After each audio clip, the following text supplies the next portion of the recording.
తల్లిదండ్రులు కావాలని మీ కలను నెరవేర్చుకోండి హెగ్డే ఫెర్టిలిటీ సెంటర్ ద్వారా ఉచిత మొదటి కన్సల్టేషన్ పొందండి 8807447474. ఆగో, మనిద్దరి మధ్య ఆఖరి ప్రోగ్రామ్ ఇప్పుడే ముగిసింది, కానీ మన సమస్య మాత్రం అలాగే మిగిలిపోయింది. మనిద్దరం విడిపోవడానికి కారణం నువ్వు చెబితే తప్ప నువ్వు ఒక్కడుగు కూడా ముందుకు పెట్టడానికి వీల్లేదు. Come on tell me. Seenu, నేనెవరికైనా సమాధానం చెప్పగలను, కానీ నీ ఎదురుగా నిలబడి సమాధానం చెప్పే శక్తి నాకు లేదు. సీను, పంప మురిగిందిరా. ఏంటి బాబాయ్, స్వప్న నీకేమైనా చెప్పిందా? లేదే. ఆ లంబోదరం గారి కారులో వెళ్తుందిరా. ఆ కారులో స్వప్నం వెళ్ళిందా? అవును. నీకేమైనా చెప్పిందా? ఆ కారులో వెళ్ళాల్సింది స్వప్న కాదు, నేను. స్వప్న బలికి అవడానికి వేయలేదు. ఏం పోనేది? సీను, స్వప్న ఎవరో కాదు, ఇన్నాళ్ళు నువ్వు ఎదురు చూస్తున్న నీ మరదలు సరోజ. మసారా ఆల్రెడీ సరుగు రెడీ. మాట మీద నిలబడే మనిషి అండి. అన్న మాట ప్రకారం వచ్చి కారెక్కింది. వర్ణ పొలాన్ని తీసుకొచ్చేసాను అంతే.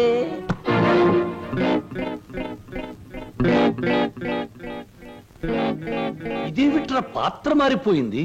నేను మాట పడే రకం కాదు, కావాలంటే దగ్గరగా వస్తుంది. ఓరి యాదవా, ఇది లలిత కాదురా, స్వప్న. నిజమే. ఎవరు ఎవరు ఎవరది? అమ్మనాథలు నువ్వా? ఎక్కినప్పుడు చూడలేదు, ఇక్కడ తీసుకొస్తున్నప్పుడు చూడలేదు. ఇప్పుడు మాత్రం పోయిందే ఉంది బాబు. అది వచ్చేదాకా దీంతో సరసలాడండి. ఇప్పుడు వెళ్ళి అసలుగా అటు వచ్చేసా. ఒరే నిశాచరా, ఇన్నాళ్లకు నువ్వు ఒక మంచి పని చేసావురా. ఒకటి తెమ్మంటే రెండొచ్చేలా చేసావురా.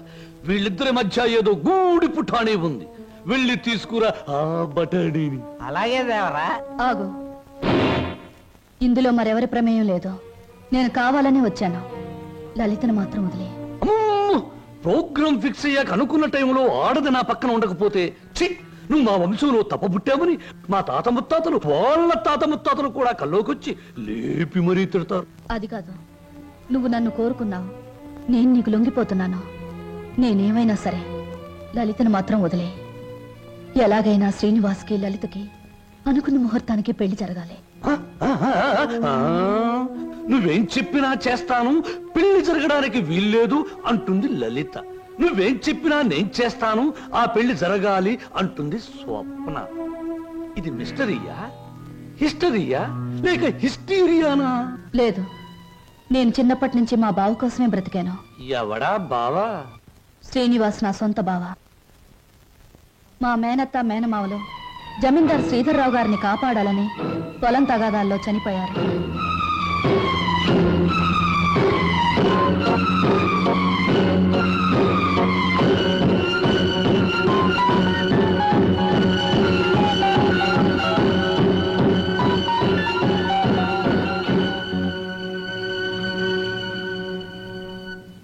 అమ్మా సరోజ.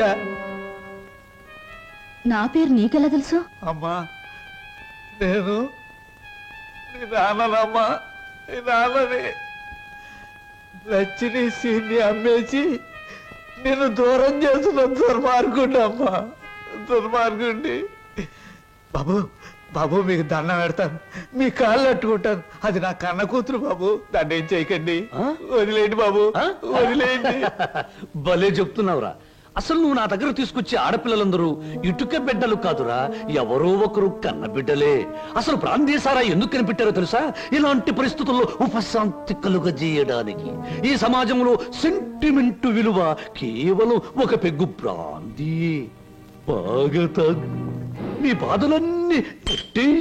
అవును నాన్న, ఎందుకు అనవసరంగా బాధపడతా? ఆత్మీయత, అనురాగం ఏనాడో వదిలేసి నీ ప్రపంచంలో హాయిగా బ్రతుకుతున్న మనిషివి నువ్వు. మళ్ళీ అవి గుర్తు చేసుకోకో. మత్తు దిగిపోతే ఈ సంఘటన చాలా భయంకరంగా కనబడుతుంది. పుట్టగానే తల్లిదండ్రులు బిడ్డను ఉయ్యాల్లో వేస్తారా? ఊహ తెలిసాక విద్యాబుద్ధులు చెప్పిస్తారా? వయసు వచ్చాక పెళ్లి చేసి అత్తవారింటికి పంపిస్తారా? కానీ నువ్వు ఇవేమీ చేయకపోయినా ఈ రోజు నలుగురు నీ కూతురుని అనుభవించడానికి ఒక వ్యభిచారిని కావడానికి పంపిస్తున్నావు నాన్న. నువ్వు నేను తండ్రి కూతుళ్ళు అనే ఈ నిజం ఈ 4 గోడల మధ్య చచ్చిపోనే. ఈ నిజం ప్రపంచానికి తెలిస్తే బంధాలకు, అనుబంధాలకు, మమకారాలకి, మనుగడకి, సంస్కారానికి, సభ్యతకి విలువే ఉండదు. నీ చేతులతో ఎంతో మంది ఆడపిల్లల్ని గడప దాటించావు. నన్ను వాళ్ళల్లో ఒకళ్ళనుకుని నవ్వే, ఏ బాధ ఉండదు. వద్దమ్మా, ఏ తండ్రికి ఎట్టాంటి తెచ్చొద్దు. ఎప్పటికైనా నేను తండ్రిగా ప్రవర్తించబోతే నేను చేసిన పాపాలకి ఆ దేవుడు కూడా క్షమించడమ్మా. అసలు ఈ ప్రపంచంలో తండ్రి అనే పదానికి అర్థమే ఉండదు. ఉందిరా, ప్రతి మాటకు అర్థం ఉంది. అర్థం వెనుక అనర్థం ఉంది, అనర్థం వెనుక వ్యర్థం ఉంది. నాలాంటి వాడి ప్రతి మాటకు ప్రతి పదార్థం ఉంది. ఎవరిన్ని గింతినా, ఎవరిన్ని రంకెలు వేసినా, శీలమని కొందరేడ్చినా, నా మాటలు అశ్లీలమని విమర్శించినా, అన్ని రకాల పిట్టలు రెక్కలు టపటపా కొట్టుకుని ఆ పిట్ట కోసం ఈ పిట్ట, ఈ పిట్ట కోసం ఆ పిట్ట, రెండు రకాల పిట్టలు నా గూటికే చేరాయి. మేమే చిరంజీవులం, మా మాటే చిరంజీవి, మా బాటే చిరంజీవి. రావే జై. నా బిడ్డ ఒంటి మీద చెయ్యేసావా చంపేస్తాను.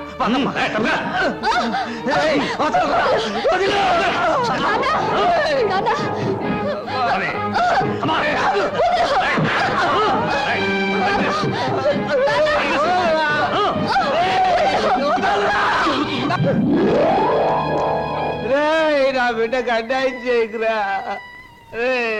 నా బిడ్డ బతు నాశనం చేయకురా.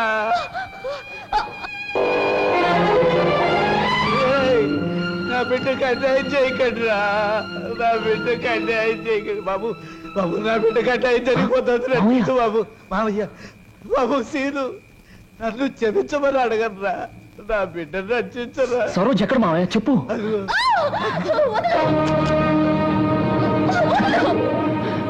సరోజా, దేవ శంభో శంకర. మీ హీరోలకి ఏమీ పని ఉండదా? అసలు పని అయ్యాక రావచ్చుగా. పానకంలో పుడకలాగా అడ్డుపడి రభస చేయడం ఇదేనా మీ పని?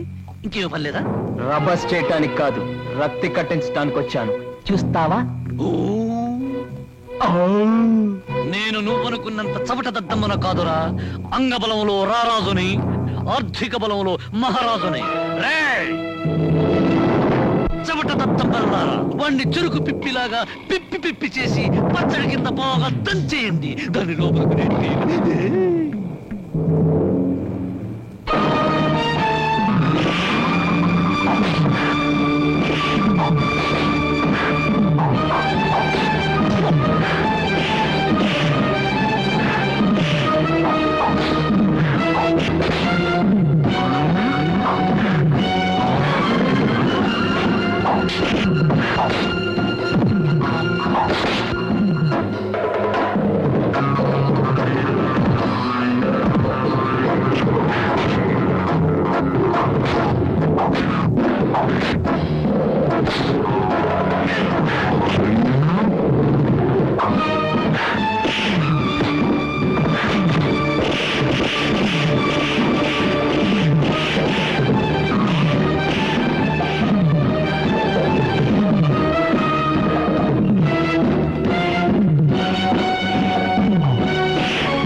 వదులు బాబాయ్ వీడిని.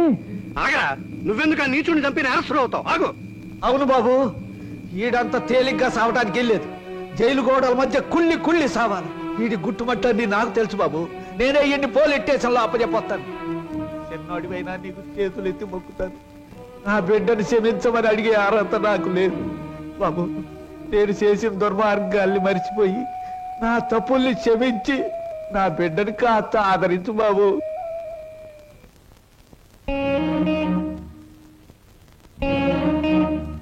సరోజ, నా మాట వినకుండా మొండితనంగా వెళ్ళిపోవడం ఏం బాగోలేదు. ప్లీజ్ నా మాట విను, ఆగిపో. బావా తప్పు. బాటసారికి కొంతసేపే ఆశ్రయం ఇవ్వాలి గాని ఆగిపోమని చెప్పకూడదు. నేను నీకేమీ కానేనేగా వెళ్ళిపోతున్నావు. సిల్లి, బావకు ప్రాణమైన నువ్వు నాకు ప్రాణమే. బాధపడకో. ఏమయ్యా, రిక్షాలు తీసుకురండి. సరోజ,